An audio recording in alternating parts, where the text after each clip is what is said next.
My drunk wife admitted she wasn't attracted to me, so I vanished from her life. You won't believe what happened. My life turned upside down when the person I trusted most revealed a devastating secret. But here's the twist: this story doesn't end the way you think. What would you do if your entire world crumbled in an instant? Stick around to find out how I took control and turned the tables in ways you can't imagine. It was a quiet Sunday evening when I first noticed something was wrong. The house had always been our sanctuary, a place where we could escape the chaos of the outside world. But that night, it felt different, colder somehow, more distant. I sat on the worn leather couch in the living room, a baseball game playing softly on the TV, and waited for Lena to come home. She'd been out most of the day, running errands or so she said, though I couldn't shake the feeling that errands had become an increasingly vague excuse over the past few months.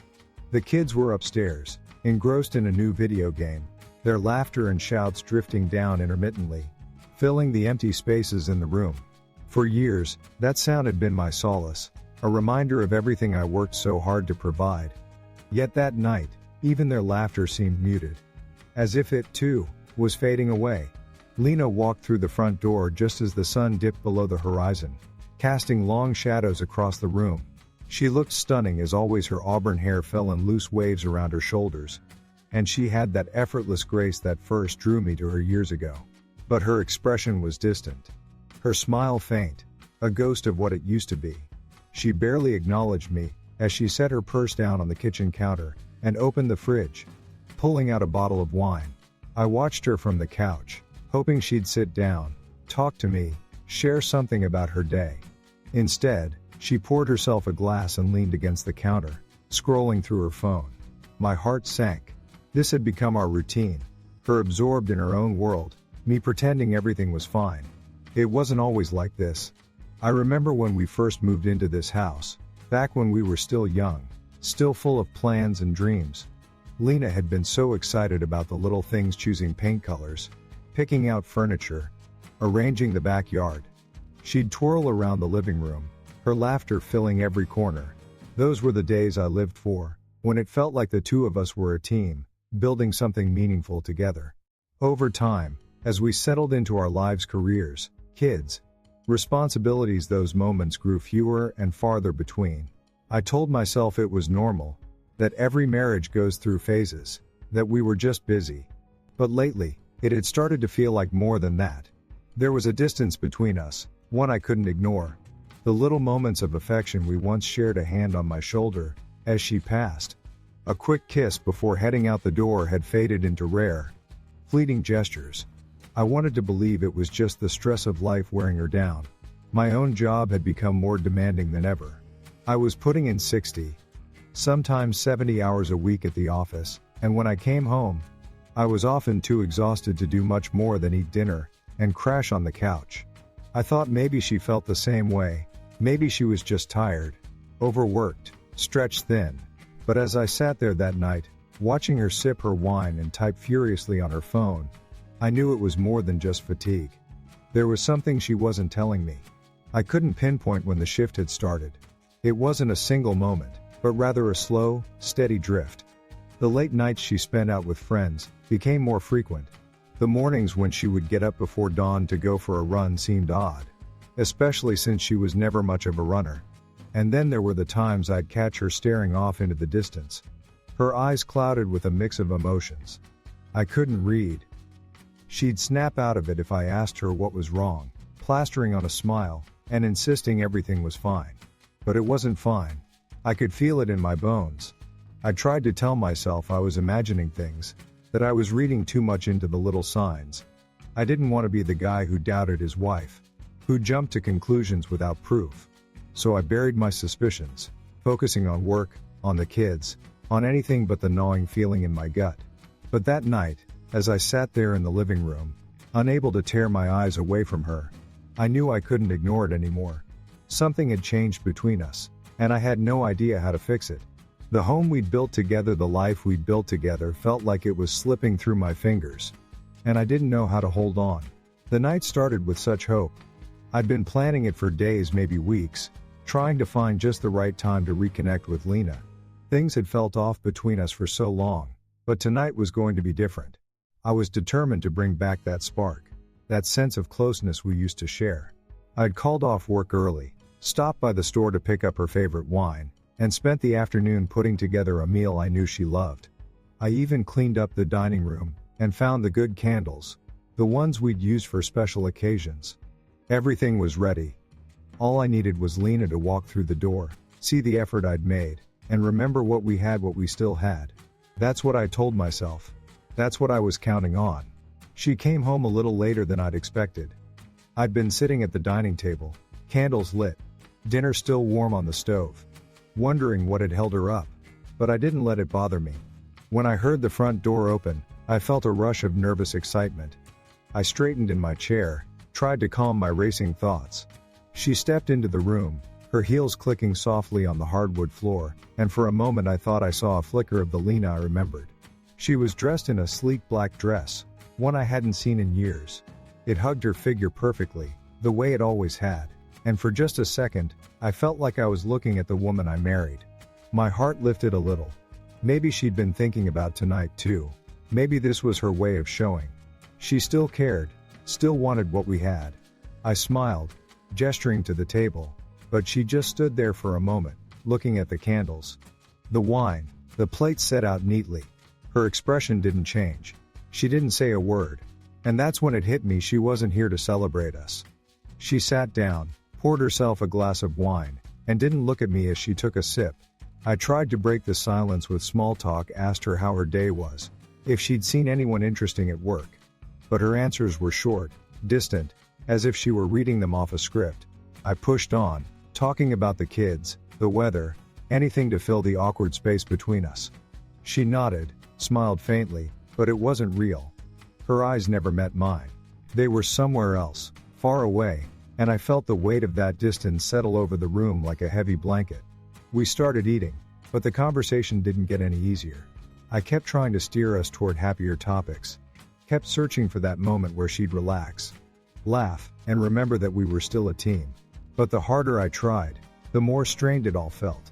I could hear the clink of her fork against the plate, the soft hum of the fridge in the background.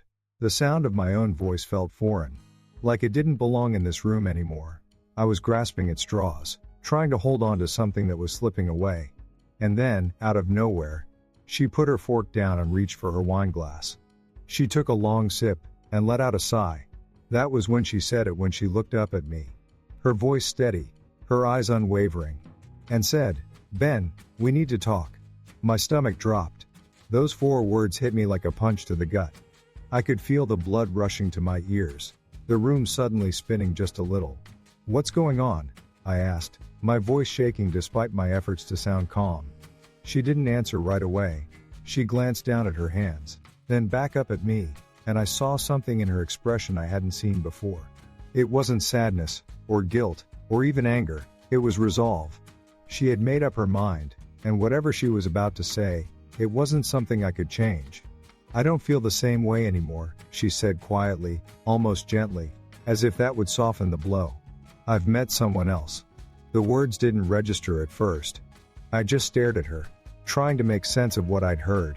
It felt like time had slowed down, like the walls of the dining room were closing in on me. "What do you mean?" I finally managed to say, my voice hoarse, barely above a whisper. She sighed again, her eyes drifting away from mine. "Ben, I don't know how to explain it. I need more. I need something different. And I found that with someone else." I couldn't breathe. My chest felt tight, my mind racing in 1,000 directions. I wanted to believe it was a joke, some cruel, twisted joke. But her face told me otherwise. She wasn't joking. She was serious, and that realization hit me harder than anything I'd ever experienced. "Who is it?" I asked, my voice cracking. I hated how desperate I sounded, how weak. She didn't answer right away, just stared at her glass of wine like it held the answer. Finally, she looked up at me and said, "It doesn't matter. What matters is that I can't keep doing this. I can't keep pretending everything's okay when it's not." I felt the room tilt beneath me, the ground I'd stood on for so many years crumbling away. I wanted to scream, to demand answers, to shake her and make her tell me why she would do this. Why she would throw away everything we'd built together. But I didn't. I just sat there, frozen, the words catching in my throat. She stood up, taking her glass with her, and looked down at me with something that almost resembled pity. "I'm sorry, Ben. I never wanted to hurt you. But we both know this isn't working anymore." And then she walked away, leaving me alone at the table, the candles still flickering, the food on my plate untouched. I stared at the empty chair across from me, my mind a blur of anger, confusion, and despair. Everything I thought I knew, everything I'd worked so hard for, had just been torn apart in a matter of minutes. I sat there for what felt like hours, trying to process what had happened, trying to understand how the woman I loved, the woman I trusted, could betray me like this. The house was silent now, except for the occasional creak of the floorboards as I sat there, replaying her words over and over in my head. I didn't know what to do. I didn't know how to move forward. All I knew was that nothing would ever be the same again. Lena was gone, maybe not physically, not yet, but emotionally, she had already left. She had made her choice, and now I was left with the shattered pieces of a life I thought was unbreakable. The future I had envisioned was gone, and for the first time in my life, I felt completely and utterly lost. Now it's decision time. Do I let this betrayal break me, or do I fight back? Comment 1 if you think I'll stand my ground and make a bold move. Or comment 2 if you think I'll take the high road and walk away. I'm curious, what would you do? After that night, the house felt like a stranger's. Every room seemed to carry an echo of her voice, a ghost of the life we used to have. I couldn't sit at the dining table without remembering the sound of her words, soft, deliberate, and devastating, saying she'd met someone else. I couldn't walk past the living room without seeing her leaning against the counter, holding that glass of wine, her eyes filled with a distant resolve. The kitchen smelled of rosemary and garlic from the dinner I'd made, the meal we never really shared. The air was heavy, thick with unspoken truths and the weight of a decision that had been made without me. I knew I couldn't let it end like that. I couldn't let her rewrite our story while I just stood by, a passive observer of my own life. I had to know the full truth, no matter how much it hurt. The first few days were the hardest. I felt like I was moving underwater, slow and disoriented, my mind stuck on repeat. Every thought circled back to her, Lena laughing at some inside joke, Lena brushing her hair out of her face, Lena sitting on the porch in the early morning light. But then that image would twist, her smile fading, her eyes clouding with that look. I hadn't noticed until it was too late. The same look she had that night, detached, unreachable. I couldn't stop thinking about the man she'd mentioned, the one she said didn't matter. I didn't even have a name. Just knowing there was someone else was like a splinter. I couldn't pull out. The questions ate at me. Who was he? How long had it been going on? Was he someone I knew? I started paying attention, watching for patterns, piecing together fragments of conversations and actions that had seemed harmless at the time. I thought about all the mornings she'd left early, the late-night work meetings, the sudden interest in fitness classes. I remembered the times she'd come home smiling but wouldn't say why. Had it been him? Was he the reason she'd stopped holding my hand, stopped looking me in the eye when we talked? My heart pounded at the thought.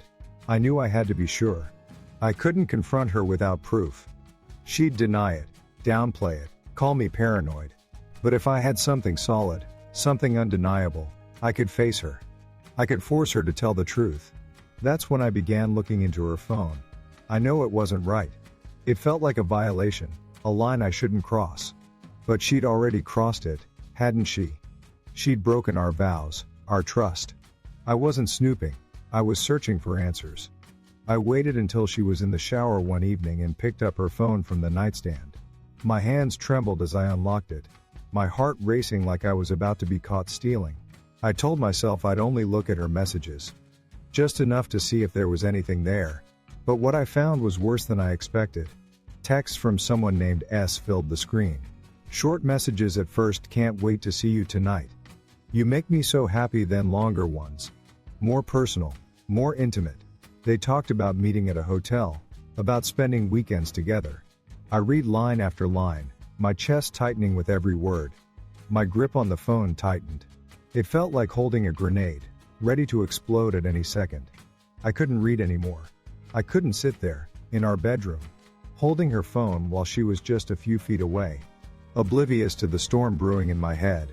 I put it back on the nightstand, my hands shaking so badly I nearly dropped it.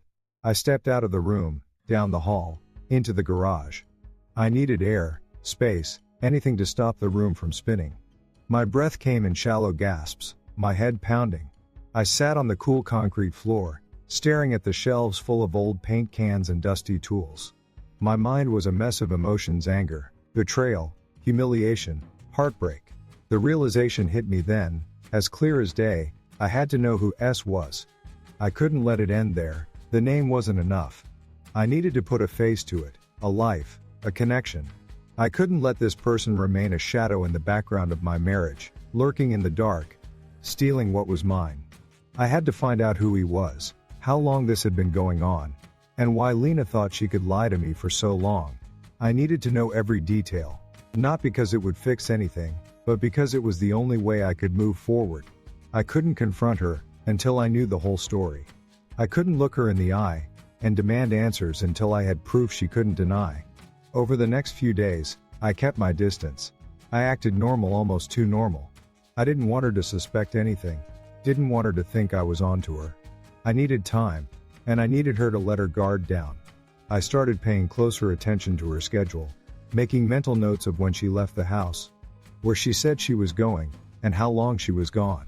I noticed the times she'd leave her phone unattended, the moments when she'd set it down and walk away without a second thought.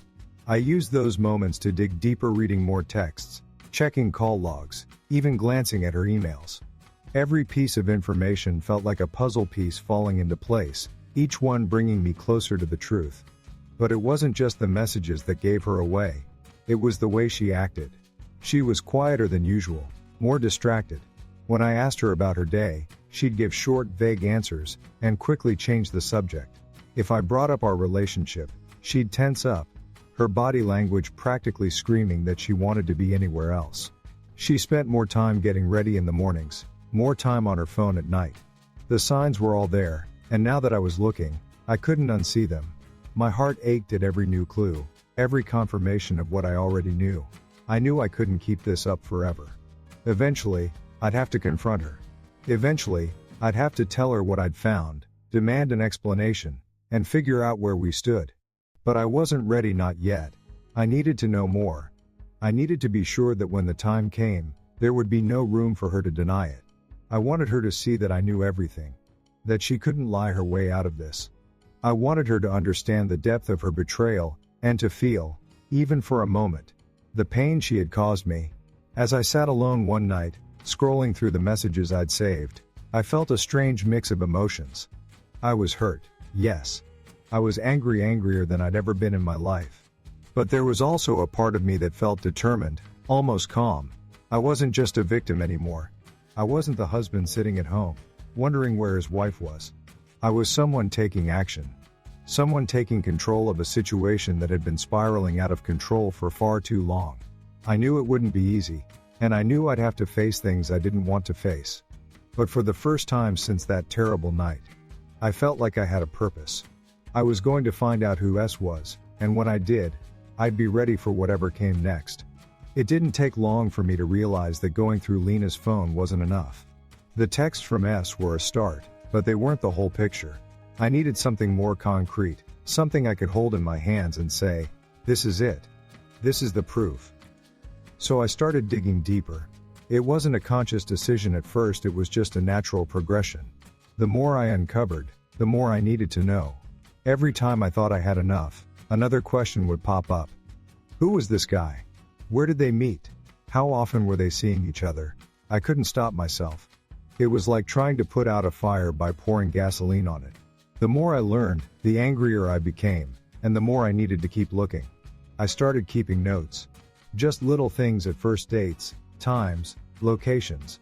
She'd leave early on Tuesday mornings, saying she had a new fitness class at the gym, and I'd jot it down. She'd come home late on Thursdays, claiming there was a team dinner at work, and I'd write that down too. I looked back through our calendar, remembering when she'd said she was traveling for a conference last month, and I marked that, wondering if it had really been a conference at all.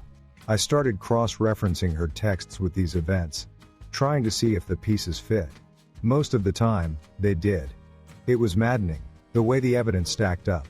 Every line in my notebook felt like a betrayal etched in ink. Then came the emails.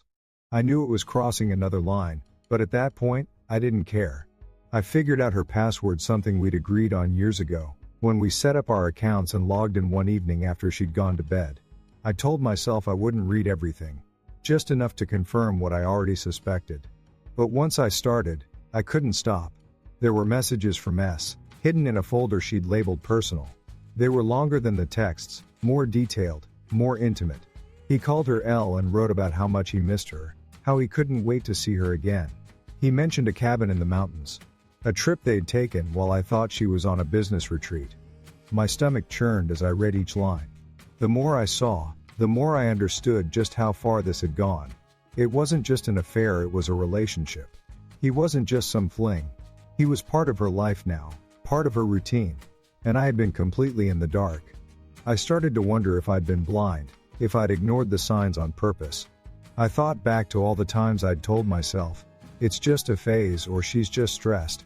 All the times I'd pushed aside that nagging feeling in my gut, convincing myself that our marriage was fine, that she was just tired, that we'd work through it. But the truth was staring me in the face now, and I couldn't deny it any longer. She'd been lying to me, hiding this other life, this other person. And I'd let her.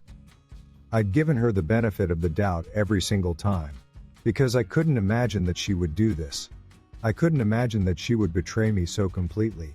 The more I uncovered, the more I started to see her differently. I'd look at her sitting on the couch, scrolling through her phone, and wonder what she was thinking. I'd watch her get ready in the morning, and think about how she was probably texting him while I made coffee in the kitchen. I couldn't stop myself from imagining their conversations, their meetings, their plans. It consumed me. The constant barrage of thoughts and images that I couldn't shut out. I'd lie in bed at night, staring at the ceiling, trying to piece together a timeline of their relationship. I needed to know when it started, how it started. I needed to know every detail. Because without those details, I felt like I was losing my grip on reality. At the same time, I felt trapped. I couldn't confront her yet. I didn't have enough. If I accused her now, she'd deny it, twist it around, make me doubt what I knew. I'd seen her do it before in smaller arguments, turning the conversation back on me, making me feel like I was overreacting. I couldn't let that happen this time. I had to be sure, beyond any shadow of a doubt. I had to have evidence that she couldn't talk her way out of. I needed something undeniable, something that would force her to admit the truth. Until then, I had to play it cool. I had to pretend everything was normal, even though nothing felt normal anymore. Every day felt like walking on a knife's edge. I'd smile when she walked into the room, ask her how her day was, make small talk at dinner. I'd help the kids with their homework, tuck them in at night, kiss her on the cheek before bed. On the surface, it probably looked like everything was fine. But inside, I was a mess. My mind was always racing, always analyzing. I was constantly thinking about the next step, the next piece of evidence, the next clue that would bring me closer to the truth. I couldn't turn it off. It was like a drumbeat in the back of my mind, relentless and unyielding. Some days, I'd catch myself wondering if it was worth it. Maybe it would be easier to just walk away, to let her have her secret life and move on.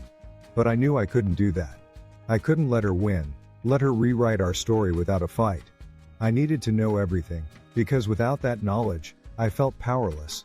I'd given her so much of my life, my time, my energy, my trust.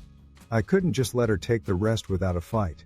I needed to see this through, to uncover every last detail. Only then could I figure out what to do next. The longer I kept up this charade, the harder it became. Pretending everything was fine while knowing the truth ate away at me. I'd wake up in the middle of the night, my mind racing with what I'd seen on Lena's phone. The messages from S that left no doubt about what she'd been doing behind my back. During the day, it was even worse. Every time she smiled at me, every time she touched my shoulder or asked how my day had been, I couldn't help but wonder if she was faking it. Was she thinking about him when she kissed me goodbye in the morning?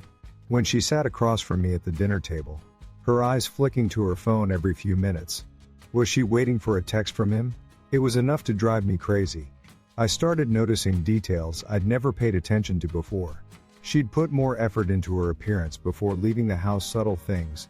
like a touch of perfume she hadn't worn in years, or a new shade of lipstick that appeared out of nowhere. She began carrying a separate tote bag to work, claiming it was just for extra files. One night, I saw her come home with a shopping bag she quickly hid in the closet. When I asked about it, she brushed it off, saying it was just something she'd picked up on sale. But I couldn't shake the feeling that these weren't normal changes. They were deliberate, calculated, and they were happening more often. I had to know more. I needed to confirm that my suspicions weren't just paranoia, that I wasn't losing my mind. But how far was I willing to go? I couldn't just follow her around or hire someone to tail her. That seemed absurd, like something out of a movie. I needed a way to confirm what I already suspected, without raising her suspicion. And then it hit me: her car. It was parked in the driveway every night, sitting there like an untapped resource. I knew she had a GPS system installed, one of those devices that logged every place she went. We'd set it up years ago when the kids were small, thinking it might be helpful if we ever needed to retrace our steps. I hadn't thought about it in years, but now it seemed like my only chance. If I could access the GPS history, I might see exactly where she'd been going on those work trips or early morning fitness classes. I might find the proof I needed. One afternoon while she was out, I made my move. I grabbed her spare car keys from the kitchen drawer and headed outside. My heart was pounding as I unlocked the door, slid into the driver's seat, and turned on the system. It took a few minutes to find the history, longer than I expected, because I was shaking so badly I could barely navigate the menu. But finally, it was there, a list of recent destinations, complete with timestamps and addresses. I scrolled through the entries, recognizing familiar places: at first her office, the kids' school, the grocery store. But then there were others, addresses that didn't make sense. A small cafe on the other side of town she never mentioned. A secluded park out near the county line. And then a hotel. The same hotel name showed up multiple times, each entry spaced a few days apart. I felt a rush of adrenaline as I jotted down the addresses. The cafe, the park, and the hotel, those were the ones I needed to look into. I didn't know what I'd find, but at least now I had something concrete. Something more than just texts on her phone or vague suspicions. I closed the GPS history and locked the car, returning the keys to the drawer and sitting down at the kitchen table to steady my breathing. That evening, I tried to act normal. I made dinner, helped the kids with their homework, and even laughed at something one of them said. But inside, I was a storm. I couldn't stop thinking about those addresses, about what she might have been doing at each one. I wanted to confront her right then and there, to throw the evidence on the table and demand an explanation. But I held back. I knew I needed more. I needed to confirm what I was seeing. And for that, I needed time. The next day, I drove to the cafe after dropping the kids off at school.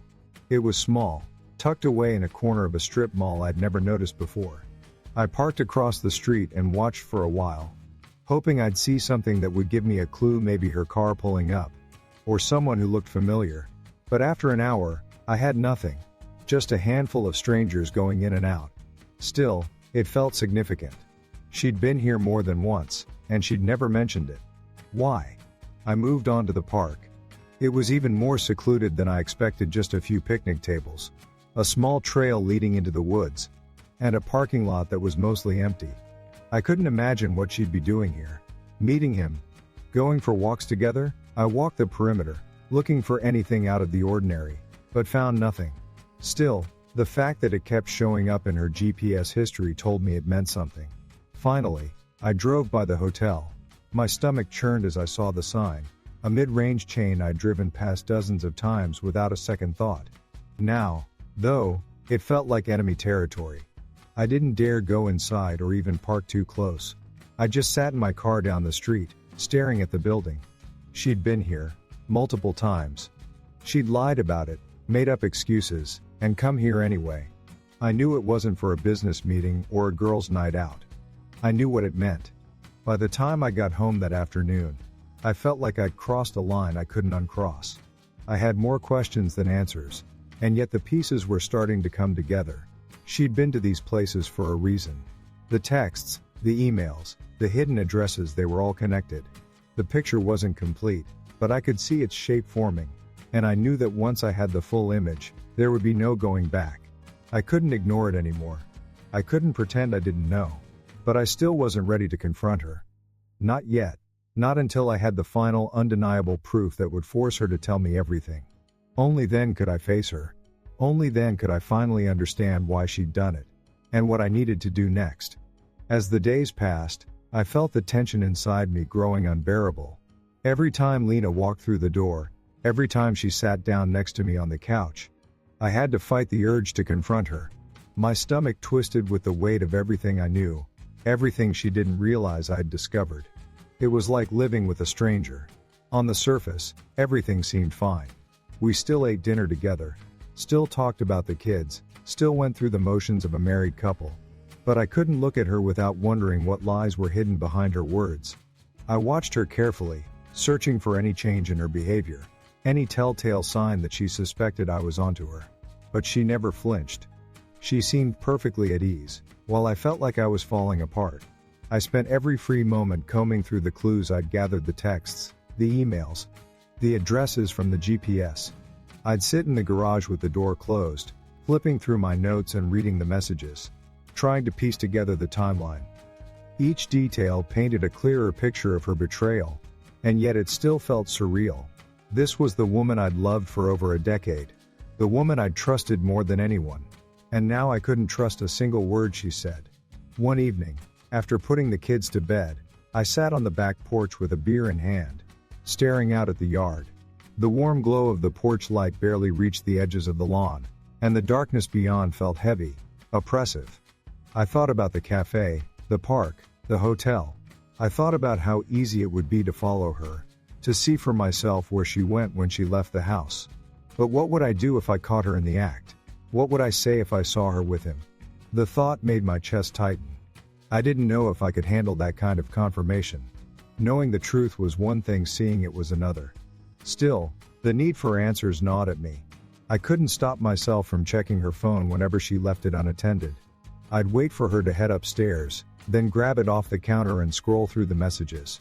Most of the time, they were brief "can't wait to see you," "I'm thinking about you," "next weekend sounds perfect." But occasionally, I'd find longer exchanges, ones that revealed more than they meant to. He'd mention the hotel by name, or she'd hint at a specific time they planned to meet. Every new message felt like a slap in the face, yet I couldn't stop reading them. I needed to know everything, no matter how much it hurt. Lena remained oblivious. She never asked why I seemed distracted, never questioned why I stayed up late, or spent hours in the garage. If anything, she seemed relieved. I think she assumed I was busy with work or just tired from the daily grind. She didn't realize I was unraveling the web she'd been spinning for months. And as much as I hated what I was doing, snooping through her phone, tracking her movements, I couldn't stop. I needed more. I needed something concrete. Something undeniable, that would force her to admit the truth. I started looking into the addresses I'd found. The cafe was easy enough. I stopped by a few times during the day, hoping to catch a glimpse of her. I never saw her car, never saw her inside. But I did notice the place had a secluded back patio, partially hidden from the street. It was the kind of spot where you could meet someone without worrying about who might see you. The park was more remote, and I couldn't shake the feeling that it was a meeting place. I drove by one afternoon, parking just out of sight, and watched as a man in a dark jacket walked along the trail. He didn't seem out of place, just another guy taking a walk, but the thought crossed my mind. Was he S? Was this the man who had been texting my wife? The hotel was the hardest to approach. I felt like a fool just driving past it, as if the building itself knew my secret. I'd slow down as I passed, scanning the parking lot for her car, wondering if she was inside at that very moment. But I never saw her. It was just a name in my notebook, a line on the GPS, a destination that haunted me every time I closed my eyes. I started to think about what I'd say when I finally confronted her. Would I show her the texts, the emails? Would I tell her I knew about the cafe, the park, the hotel?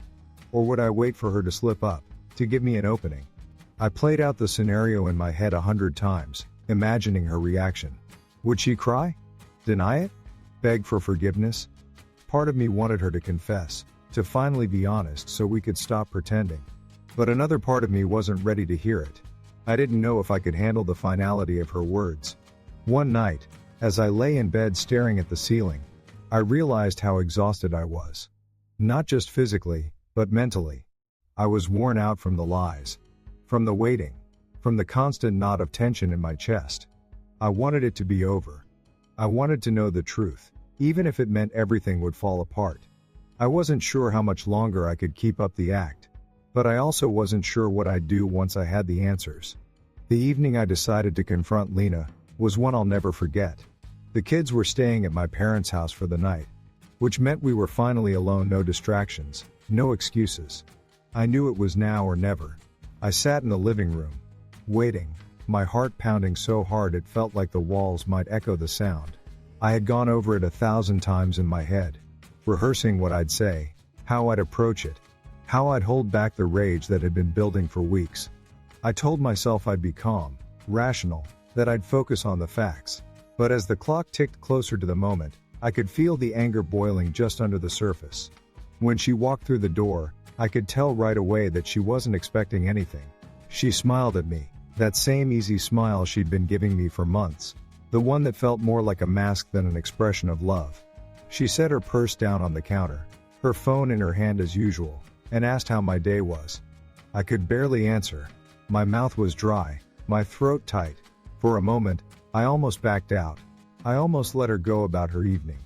Pretending I didn't know. Pretending everything was fine. But I couldn't, not anymore. I waited until she walked into the kitchen to pour herself a glass of wine, and then I spoke.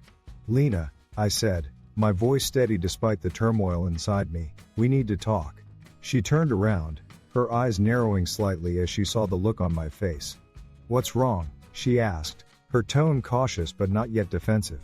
I took a deep breath and stood up. "I know," I said. "I know about S. I know about the cafe, the park, the hotel. I know you've been seeing him." For a split second, she didn't move. Her face froze, her hand still on the wine bottle. Then, slowly, she set it down. "I don't know what you're talking about," she said, but her voice wavered. I could see the panic in her eyes, the wheels turning as she tried to figure out how much I knew, how much I'd seen. "Don't," I said, my voice rising slightly. "Don't lie to me. I've seen the texts, the emails. I know everything." She took a step back, her arms crossing over her chest. "You went through my phone?" she asked, anger creeping into her voice now. "You read my private messages?" I could feel my pulse pounding in my ears, my vision narrowing. What choice did I have? I shot back. "You've been lying to me for months. You've been sneaking around, meeting him behind my back, while I sat here thinking everything was fine." Her face twisted in a mix of anger and guilt, and she turned away, leaning on the counter. "It's not what you think," she said quietly. I almost laughed at that almost. "It's exactly what I think," I said. "You're having an affair, Lena. You've been lying to me, to our family, and I want to know why." She spun around then, her eyes blazing. "Because I needed something else," she shouted. "I needed to feel something again. You've been so busy with work, so focused on everything else, and I've just been here, alone." Her words hit me like a punch to the gut. For a moment, I couldn't speak. I couldn't believe she was blaming me for this. "So that's it?" I said, my voice cold. "You felt neglected, so you decided to find someone else? You didn't think to talk to me, to tell me how you were feeling? You just went behind my back?" She opened her mouth to respond, but I cut her off. "Do you have any idea what you've done? To me? To our kids? To our life?" My voice cracked, and I hated the sound of it, hated how much I was letting her see my pain. She looked down, her arms still crossed. "I never meant to hurt you," she said softly. "But it just happened." I shook my head, my hands clenching into fists at my sides. "It didn't just happen," I said. "You made a choice. You chose to meet him. You chose to lie to me. You chose to destroy our marriage. That's not something that just happens. That's something you did, over and over again, knowing it would destroy us." The room was silent for a long time. I could hear the hum of the refrigerator, the distant sound of a dog barking outside. She didn't speak. She didn't try to defend herself. And that silence was almost worse than anything she could have said. I could feel the tears burning in my eyes. but I refused to let them fall. Not now. Not in front of her. Finally, she looked up at me, her eyes wet with unshed tears. "I'm sorry," she said. "I know that doesn't fix anything, but I am. I never wanted this to happen. I never wanted to hurt you. I wanted to scream. I wanted to yell that it wasn't enough, that her sorry didn't erase the months of lies, the nights I'd spent wondering what was wrong, the weeks I'd spent unraveling the truth. But I didn't. I just stood there, the weight of her betrayal pressing down on me like 1,000 pounds. "You should go," I said finally, my voice barely above a whisper. She blinked at me, surprised. "What?" she said. "Where would I go?" I looked at her, really looked at her, and for the first time, I didn't see my wife. I saw a stranger. "Anywhere but here," I said. "Because right now, I can't even look at you." She hesitated, and for a moment, I thought she might fight me on it. But then she nodded, slowly. She picked up her purse, her phone, and walked out without another word. The door closed behind her, and the silence that followed was deafening. I sank into the couch, my head in my hands, and let out a long, shuddering breath. It was done. I had confronted her. I had told her what I knew. But instead of feeling relief, I felt empty. I thought confronting her would give me answers, closure, something. But all I had was a house full of memories that now felt tainted. I didn't know what the next step was, didn't know where I would go from here. All I knew was that nothing would ever be the same again. When Lena left that night, the house felt impossibly still.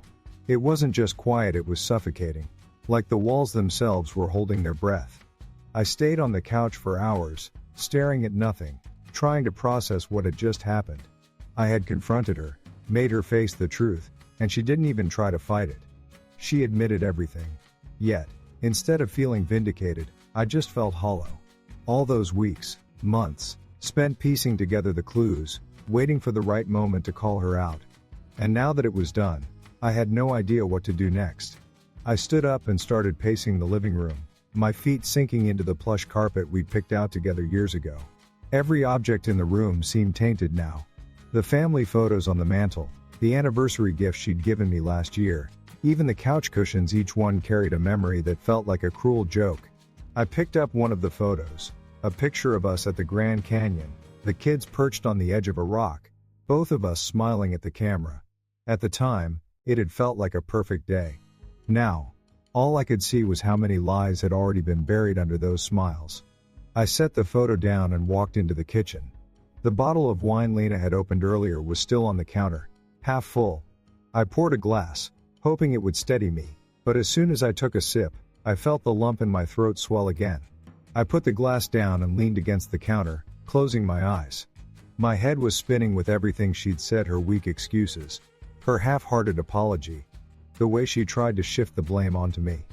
I knew I shouldn't have been surprised. After all, I'd seen it coming. But knowing something doesn't make it hurt any less. I thought about the kids. They'd be back in the morning, expecting to see us both here, to have breakfast together like any other Sunday. I had no idea how to handle that.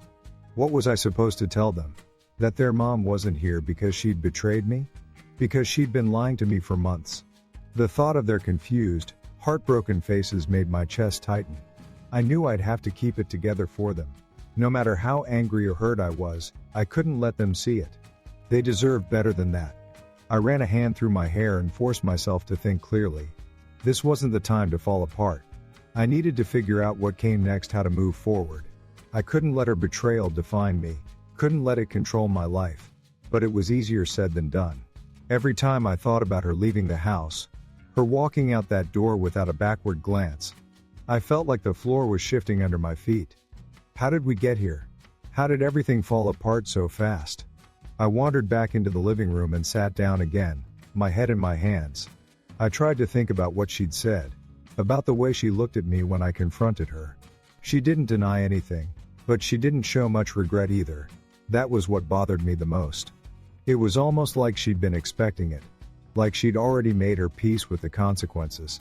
She didn't fight to explain herself, didn't beg for forgiveness, she just stood there, admitted it, and left. Part of me wanted her to fight. I wanted her to plead with me, to tell me she was sorry, that she'd made a mistake, that she'd do anything to fix it. But she didn't. She just walked away, leaving me with nothing but my own thoughts and a house that felt like a tomb. I felt a wave of anger surge up, sharp and hot. How could she be so calm, so indifferent? Didn't she understand what she'd done? What she'd destroyed? The anger faded as quickly as it came, replaced by a heavy, suffocating sadness. I realized that no matter how much I wanted answers, no matter how much I wanted to make sense of it all, I might never get the closure I was looking for. Lena had made her choice, and nothing I said or did could change that. The person I thought she was, the life I thought we had, it was gone. And now I had to figure out how to pick up the pieces. I sat there until the first rays of sunlight started creeping through the curtains. The silence in the house was still heavy, but something had shifted. I knew I couldn't stay in this limbo forever. I had to take that first step, no matter how small. I didn't know what the future looked like, didn't know how long it would take to feel whole again. But I knew I had to try. I stood up, walked to the kitchen, and poured myself a cup of coffee. I'd face the kids when they got home, figure out what to tell them, and start putting one foot in front of the other. It wasn't much, but it was a start. When the kids came home that morning, I was standing at the kitchen counter making pancakes. It was the first time in weeks I'd done something like that. Something that felt normal. I heard the door open, their voices spilling and laughing, chattering, completely unaware of the storm brewing beneath the surface. I forced a smile, and turned to greet them.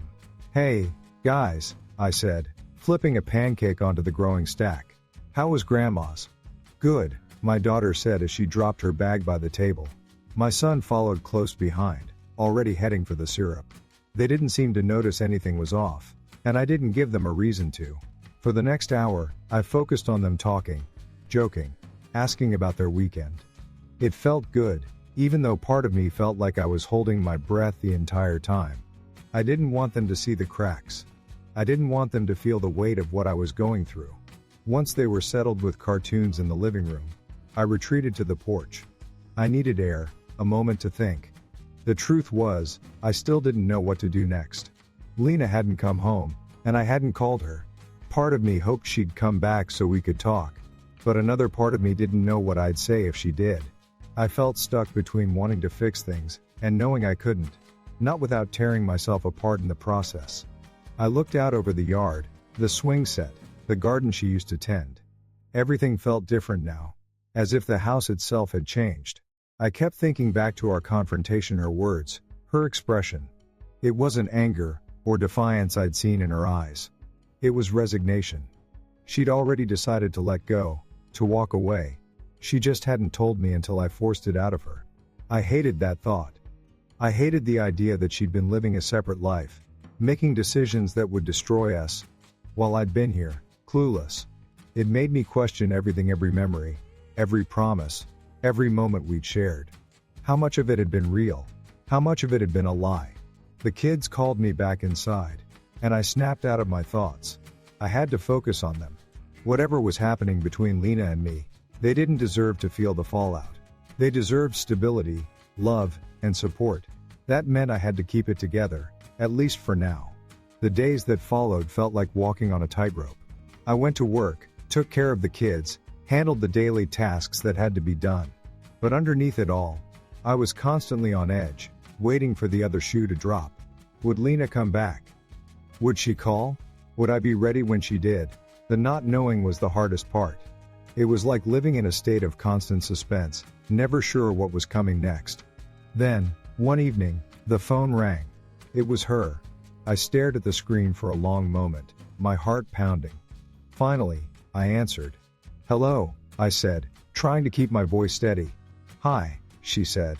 Her voice was quiet, tentative. "Can we talk?" I hesitated. "Sure," I said, even though I wasn't sure at all. She suggested meeting at a coffee shop downtown, a neutral place where we could talk without the kids overhearing. I agreed, though my stomach churned at the thought. When the time came, I left the kids with a neighbor and drove to the cafe. My hands gripped the steering wheel so tightly my knuckles turned white. By the time I parked and walked inside, I felt like I'd run a marathon. Lena was already there, sitting at a corner table with a cup of tea in front of her. She looked up when I walked in, and for a moment, we just stared at each other. Then she motioned to the chair across from her. I sat down, feeling a mix of anger, sadness, and a faint, desperate hope that maybe just maybe this conversation would give me some clarity. "I'm sorry," she said, the moment I sat down. "I'm so sorry for everything. I didn't say anything. I just waited. I never wanted to hurt you," she continued. "But I know that doesn't make it okay. I know I've been selfish, and I know I've made mistakes, big mistakes. I should have talked to you, told you how I was feeling, instead of doing what I did." Her voice cracked, and she looked down at her hands. I still didn't speak. I didn't know what to say. Part of me wanted to yell at her, demand to know why she'd thrown everything away. Another part of me wanted to comfort her, to tell her we could work through it. But I couldn't do either. I just sat there, my mind racing. "I don't expect you to forgive me," she said. "I don't even know if I deserve it. I just wanted you to know that I'm sorry. I never stopped loving you, Ben. I know it doesn't look that way, but it's true. I love you, and I'm sorry." I looked at her then, really looked at her. Her eyes were red, her face pale. She looked genuinely remorseful, but it didn't make the pain go away. It didn't erase the months of lies. The nights I spent alone wondering what went wrong. "Why?" I finally said. "Why did you do it?" She hesitated, then said, "I don't know. I felt lost. I felt like we'd grown apart, like you didn't see me anymore. But I should have talked to you. I should have told you how I was feeling instead of finding someone else." I nodded slowly. "Yeah, you should have." We sat in silence for a long time. The sounds of the coffee shop filled the space between us, muffled conversations. The hiss of the espresso machine. The clatter of cups. Finally, I said, "I don't know if we can fix this. I don't know if I can trust you again." "I understand," she said. I just want you to know how sorry I am. I'll do whatever it takes, Ben. I'll go to counseling. I'll give you all the time you need. Just, please don't shut me out completely. Please don't give up on us." Her voice cracked again, and I felt a lump rise in my throat. I wanted to believe her. I wanted to believe that we could rebuild, that we could find a way back to what we had. But the hurt was too fresh, the betrayal too raw. I couldn't make any promises. Not then. "I need time," I said finally. "I can't make any decisions right now." She nodded, tears streaming down her face. "I understand," she whispered. "Take all the time you need." We left the coffee shop separately, and as I walked to my car, I felt the weight of everything pressing down on me. There was no easy answer, no clear path forward. All I knew was that the road ahead would be long and uncertain. I couldn't predict what the future would hold, but I knew one thing for sure: whatever happened next, it had to be real. No more lies, no more secrets. It had to be real, or it wasn't worth fighting for. Did you see that coming? Just when I thought I had lost everything, I discovered the one thing that would turn it all around. So, what would you have done in my shoes? Let me know your thoughts. And if you enjoyed this story, don't forget to like and share. Who knows, maybe someone you know is facing the same challenge and my experience could help them. No matter what happens, trust is the foundation of everything. Without it, the strongest relationships crumble, the most secure lives feel fragile, and the people we love most can suddenly seem like strangers. My story has taught me one simple truth: always value honesty above all else. If you're feeling lost, speak up. If you need help, ask. Keeping secrets only leads to broken homes, broken hearts, and broken futures. And when trust is shattered, rebuilding takes years if it's even possible. Let my experience be a reminder. Be truthful, be open, and never underestimate the power of trust.